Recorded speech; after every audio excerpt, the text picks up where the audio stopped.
হরে কৃষ্ণ। আজকে ভগবানের ভোগের থালি সাজিয়ে নিচ্ছি। গরম গরম অন্ন গুছিয়ে নিচ্ছি থালার মধ্যে।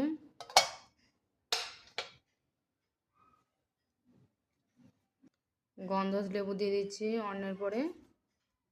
আর দিয়ে দিচ্ছি আজকে বিচা কলা রান্না করেছে, অনেকে দয়া কলাও বলে। ভগবানের থালিতে দিয়ে দিলাম। আর দিয়ে দিচ্ছি কুমড়ো শাক করেছে বড়ি দিয়ে। কুমড়ো শাক করেছে, সেটা ভগবানের সঙ্গে দিয়ে দিলাম। 1 গ্লাস জল দিচ্ছি ভগবান থালিতে। 1 গ্লাস জল দিয়ে দিলাম। সব কিছুর উপর তুলসী পাতা অর্পণ করে দিচ্ছে।